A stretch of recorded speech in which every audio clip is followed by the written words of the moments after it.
মোক যদি কোনোবা সন্মান নকৰে মই কেতিয়াও সন্মান নকৰো আৰু মোক যোনে সন্মান কৰিব মই তাৰ 100 গুণ বেছি সন্মান কৰিম এয়া সমষ্টিবাসী ৰাইজে জানে আমাক অকমান মিঠা মাত এষাৰ দিলে অকমান আমাক হাঁহি মাৰি কথা পাতিলে আমাক অকমান আমাক নমস্কাৰ নিদিলেও অকমান যদি আমাক ভাল ধৰণে এষাৰ শব্দ ব্যৱহাৰ কৰে সেইটো আমি যথেষ্ট সন্মান দিওঁ এয়া মৰিয়নি সমষ্টিৰ ৰাইজে জানে আজি পবিত্ৰ বিধানসভাত এটা অপ্ৰীতিকৰ পৰিস্থিতি হ'ল ইয়াক লৈ ইতিমধ্যে মই অসম পবিত্ৰ বিধানসভাত মাননীয় উপাধ্যক্ষ ডক্টৰ নমীন মমিন ডাঙৰীয়া অধ্যক্ষতা চলি থকা পবিত্ৰ বিধানসভাত ক্ষমা বিচাৰিলোঁ পুনৰবাৰ আপোনালোকৰ ওচৰত ক্ষমা বিচাৰিছোঁ এনে পৰিস্থিতি হয়তো কেলে হ'ল কিহৰ কাৰণে হ'ল আপোনালোকে অলপ বিচাৰ কৰিব মই উঠি যাব নালাগিছিল এইটো মোৰ ভুল কিন্তু অন্যান্য যিসকল বিৰোধী দলৰ বিধায়কে মোক মোৰ বক্তব্যক বাধা দিছিল মোৰ মতে তেওঁলোকে সমানো দোষী আৰু মই উঠি যাব নালাগিছিল সেইকাৰণে ক্ষমা বিচাৰিলোঁ কিন্তু তেওঁলোকে মাজে মাজে যি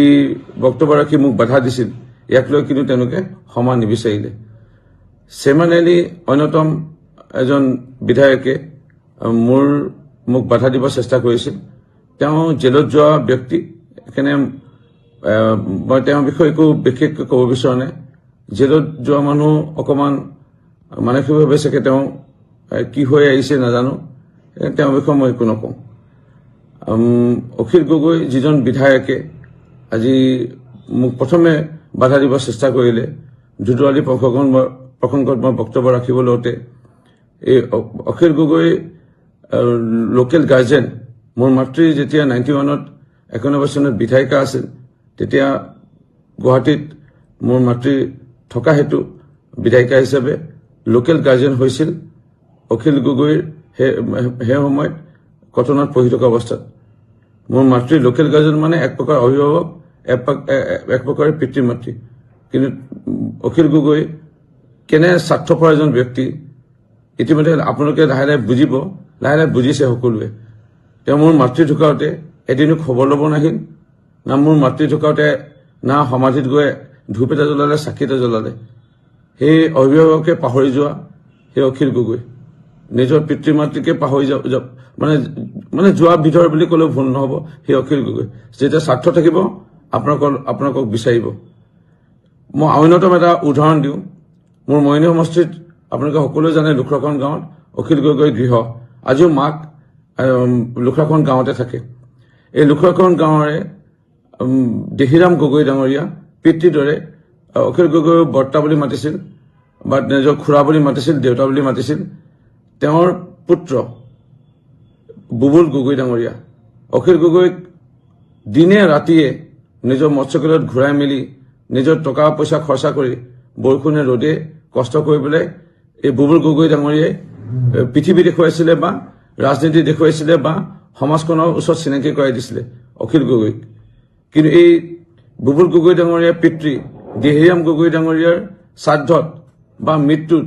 এদিনো গৈ খবৰ নললে যোৱাকালি সকাম হৈ গ'ল আজি ভোজ হৈ গ'ল মই স্থানীয় বিধায়ক হিচাপে হওক এজন নমস্য সমাজকৰ্মী জ্যেষ্ঠ ব্যক্তি দেহিৰাম গগৈ ডাঙৰীয়াৰ গৃহত দুবাৰকৈ গ'লো কিন্তু অখিল গগৈ যাক ব্যৱহাৰ কৰিলে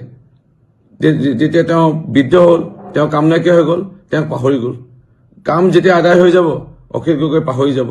এইটো তেওঁৰ স্বভাৱ ইয়াৰ বিষয়ে আপোনালোকক জনালোঁ লাহে লাহে আপোনালোকে বুজিব চেমান আলীৰ বিষয়ে ক'লোঁ অখিল গগৈৰ বিষয়ে ক'লোঁ অখিল গগৈ কোন কি লাহে লাহে ৰাইজে বুজিছে সেই 2014-15 চনত পূৰ্ব মুখ্যমন্ত্ৰী তৰুণ গগৈ ডাঙৰীয়াৰ সময়ত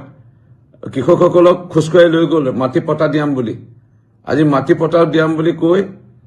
নিজে মাটি লৈ ল'লে অৰ্কিড পাৰ্কত আৰু কৃষকসকলক লাট মাৰি দিলে বা ঠগি দিলে সেই অখিল গগৈৰ বিষয়ে আপোনালোকে লাহে লাহে শিৱসাগৰবাসী ৰাইজে লাহে লাহে বুজিছে আৰু অলপ বুজিবলৈ বাকী আছে লাহে লাহে বুজিব বাকী আমাৰ মৰিয়নি সমষ্টিৰ মানুহে জানে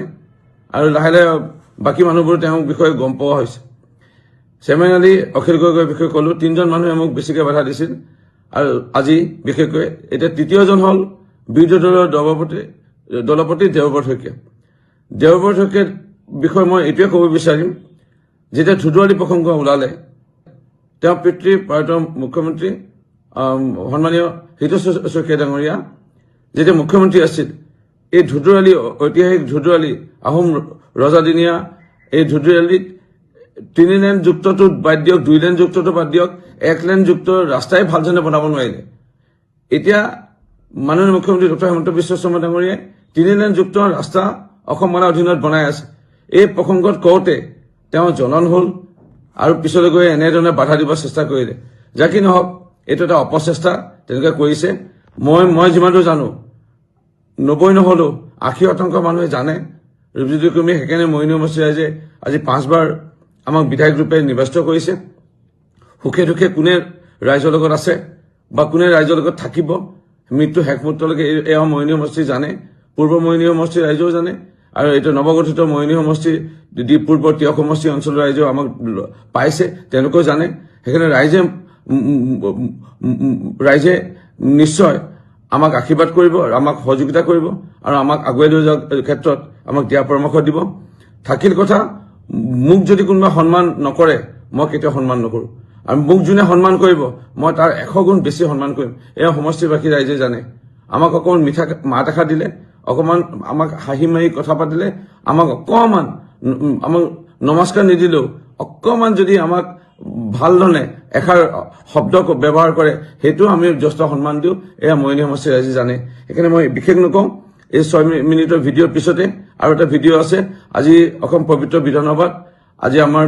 দলৰ তৰফৰ পৰা মোক 10 মিনিট ক'বলৈ সুযোগ দিয়া হৈছিল। এই 10 মিনিট 7 মিনিট কেইটামান ছেকেণ্ড যোৱাৰ পিছতে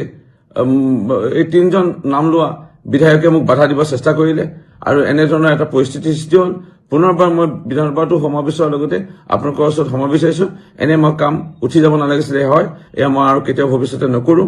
আপোনালোকে মোক ভাল ধৰণে আপোনালোকে পাব, এজন ভাল মানে বক্তা হিচাপে পাব। আজিও বক্তব্য ভাল দিছোঁ, আপোনালোকে শুনিব। অনুগ্ৰহ কৰি মোৰ বক্তব্য শুনিব। তাৰ মাজতে কিন্তু 7 মিনিট কিমান ছেকেণ্ডৰ যোৱাৰ পিছতে এটা অপ্ৰীতিকৰ পৰিস্থিতিৰ সৃষ্টি হ'ল। তাৰ আগলৈকে মই ধুনীয়াকৈ বক্তব্য ৰাখি আছিলোঁ। মাননীয় দেশৰ প্ৰধানমন্ত্ৰী নৰেন্দ্ৰ মোদী ডাঙৰীয়া, মাননীয় মুখ্যমন্ত্ৰী ডক্টৰ হিমন্ত বিশ্ব শৰ্মা, কেন্দ্ৰ ৰাজ্যৰ NDA চৰকাৰৰ কথাই কৈ আছিলোঁ। ইয়াত বিৰোধী দলন হ'ল, তেওঁলোকে গম পাইছে যে 26ত আহিব নোৱাৰিব। ইয়াক লৈ তেওঁলোকে এটা পৰিৱেশ সূচনা কৰিব বিচাৰিছিল, কিন্তু মই জানো তেওঁলোক বিফল হ'ল। যিকোনো খবৰৰ বাবে যোগাযোগ কৰক 7099017330 লগতে 7099017110 নম্বৰত।